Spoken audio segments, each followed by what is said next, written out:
السلام علیکم ورحمۃ اللہ۔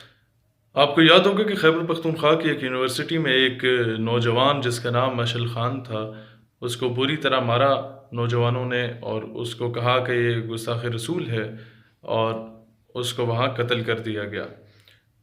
اس کے بعد پورے میڈیا پہ ایک طوفان بدتمیزی چل گیا کہ جی article number 295C is being misused. Assembly میں کھڑے ہو کے ایک پارلیمنٹیرین نے بات بھی کی کہ جی 295C کو امینڈمنٹ کرنے کی ضرورت ہے۔ اب میں آپ کو تاریخ کا اس تصویر کا دوسرا رخ دکھانا چاہتا ہوں۔ آرٹیکل نمبر 295C مس یوز تب ہوگا جب وہ کبھی یوز ہو اور اس کا غلط استعمال کیا جائے۔ آج تک ایک بھی گستاخ رسول کو میرا نہیں خیال کہ پاکستان میں پھانسی دی گئی ہو کہ اس نے گستاخی کی ہے۔ 295C کے تحت اسے پھانسی کسی کو بھی نہیں ہوئی۔ تو مس یوز تو وہ چیز ہوتی ہے جو کبھی یوز ہوئی ہو، یوز ہی نہ ہوئی ہو تو مس یوز کیسے؟ نمبر 2، مشل خان کو مارنے والا کوئی مولوی، کوئی پیر نہیں تھا، اسے ANP اور PTI کے ہی یوتھ ونگ کے نوجوانوں نے مارا تھا، اور اس کا اپنا تعلق بھی ANP سے ہی تھا۔ نمبر 3، یونیورسٹی میں جس میں وہ پڑھتا تھا ادھر نوٹیفیکیشن لگا تھا کہ مشل خان کو ایکسپیل کیا جاتا ہے یونیورسٹی سے آن بلاسفیمی ایکٹ، کہ اس نے گستاخی کی ہے، اس کو نکالا جاتا ہے یونیورسٹی سے۔ جب یہ نوٹیفیکیشن لگتا ہے تو پوری یونیورسٹی کے نوجوان آگ بگولا ہو جاتے ہیں اور جا کے اسے مار آتے ہیں۔ نمبر 4، جب یہ میڈیا پہ خبر چل جاتی ہے اور یہ سارے یہ آنٹی شمیم کے جتنے بھانجے شانجے ہیں جو لال مسجد کے سامنے کریکٹرلیس ایکٹیویٹیز میں انوالو پائی جاتی تھی، وہ سارے اکٹھے ہو گئے۔ میں نام نہیں لینا چاہوں گا، اور آسمہ جہانگیر کی جتنی ناجائز اولادیں تھیں وہ سارے اکٹھے ہو گئے۔ انہوں نے جب پریشرائز کرنا شروع کر دیا تو یونیورسٹی نے فوراً اس نوٹیفیکیشن کو غائب کر دیا۔ وہ نوٹیفیکیشن جب غائب ہوتا ہے تو اس کے بعد میڈیا پہ ایک خبر آتی ہے کہ جی مشل خان کے قاتلوں نے اعتراف جرم کر لیا اور وہ اپنے کیے پہ شرمندہ ہیں۔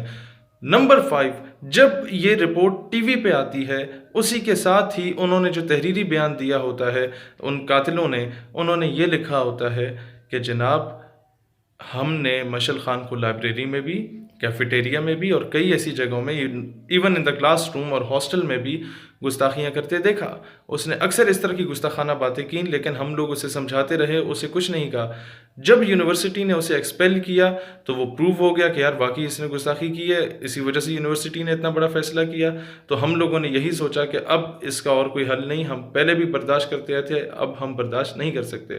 نمبر 6، جو وکلاء ان بچوں کا کیس لڑ رہے ہیں جنہوں نے اسے مارا تھا، PTI اور ANP کے اسٹوڈنٹس کا جو کیس لڑا جا رہا ہے، وہ فری لڑ رہے ہیں اور نمبر 7، جو مشل خان کا سکا ماموں ہے، اور اس کے کئی ایسے خاندان کے لوگ ہیں جنہوں نے مشل خان کا جنازہ نہیں پڑھا کیونکہ وہ جانتے تھے کہ اس کا باپ اور یہ دیریے ہو چکے ہیں ان کے نزدیک، کہ وہ ایتھسٹ ہو چکے ہیں۔ اس کے اپنے علاقے کے کئی لوگوں نے مجھ سے رابطہ کیا جو کہ کہتے تھے کہ ہم جنازے کے وقت چھپ چکے تھے کہ کہیں اس کے والد کو دیکھ کے ہمیں زبردستی جنازہ نہ پڑھنا پڑے۔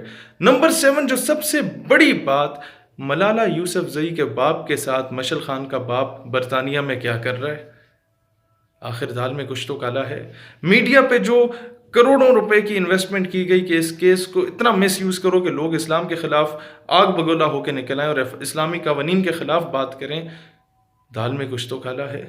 اور ملالہ یوسفزئی کی اصلیت آپ سارے جانتے ہیں، جس نے اپنی کتاب میں کئی بار آرمی کو کریکٹر لیس کہا، جس نے اپنی کتاب میں کئی مرتبہ یہ کہا کہ داڑھی والے کو دیکھ کے نعوذ باللہ مجھے فرعون یاد آ جاتا ہے۔ اس کے والد کے ساتھ مشل خان کا باپ کیا کر رہا ہے؟ وہ کیا اتنا بڑا کروڑ پتی تھا کہ وہاں برطانیہ میں جا کے سیٹل ہو جائے؟ اگر وہ کروڑ پتی نہیں تھا تو اسے کن لوگوں نے اسپانسر کیا؟ کیا ملالہ کے پیچھے جو لابی کام کر رہی ہے یہی لابی مشل خان کے پیچھے کام کر رہی ہے یا نہیں کر رہی؟ اور نمبر 8، آپ نے کسی بھی بندے کو جج کرنا ہوتا ہے تو دیکھا کریں کہ اس کے ساتھ جو ایڑے گیڑے میں لوگ ہوتے ہیں وہ کون ہوتے ہیں۔ اس کے آس پاس کے تمام وہ لبرل لابی ہے جو کہ ہمیشہ گستاخانہ خاکوں کے خلاف کبھی نہیں بولی، وہ لبرل لابی ہے جو کہ ہمیشہ کبھی کوئی ہندو اسلام قبول کر لیتا ہے تو انہیں آگ لگ جاتی ہے، وہ لبرل لابی ہے جنہیں اسلام کے خلاف ذرا سی کوئی بات ہو تو فوراً آگ بگولا ہو جاتے ہیں، لیکن باجوڑ کے 150 بچے جو شہید ہوتے ہیں ایک ڈرون سٹرائک میں انہیں اس کا کوئی خیال نہیں ہوتا۔ تب ان کے یہ وہ so called human right activist ہیں کہ جب ایک عیسائی بے گناہ مارا جاتا ہے ویسے بیچارہ چلتے ہوئے تو اس پہ ہم بھی مذمت کرتے ہیں، یہ اس پہ آ کے اس کی آڑ میں اسلام کو بدنام کرتے ہیں۔ لیکن یوحنا آباد میں جب 2 حافظ قرآن کو زندہ جلا دیا جاتا ہے تب یہ چپ ہو جاتے ہیں، ایسے لوگوں کو سانپ سونگھ جاتا ہے، ایسے لوگوں کے مذموم جو ارادے ہیں ان کو ناکام کرنے میں مجھے آپ لوگوں کا ساتھ چاہیے ہوگا، اور بہت جلدی مشعل خان کے ان تمام کلاس فیلوز کو بھی میں سامنے لاؤں گا جنہوں نے کیٹیگوریکلی آپ کو بتائیں گے کہ اس کی اصلیت کیا تھی، اور میڈیا پہ جو کچھ بتایا جا رہا تھا وہ جھوٹ تھا۔ لہٰذا ہر چیز میڈیا کو دیکھ کے، یا یہ جو لوگ people who are at the helm of affairs, جو کہ کچھ مقام پہ پہنچ چکے ہیں، یہ سو کالڈ مقام پہ، وہ جو اپنے سے رائے دے رہے ہوتے ہیں، ضروری نہیں ہے کہ وہ رائے درست ہے۔ تصویر کا دوسرا رخ ہمیشہ دیکھا کریں۔ ایسے ہی لوگ آج اسلام کے خلاف بات کر رہے ہیں اور اسلامی نظریہ پاکستان کے خلاف بات کر رہے ہیں، اور ایسے ہی لوگ پاکستان کے خلاف جتنی بھی بغاوت کی موومنٹس چلی ہیں ان سب کو سپورٹ بھی کر رہے ہیں۔ گورنمنٹ ایسے حالات میں خاموش کیوں ہے؟ کیا یہاں بھی انٹرنیشنل پریشر ہے؟ ڈیفینیٹلی ہے۔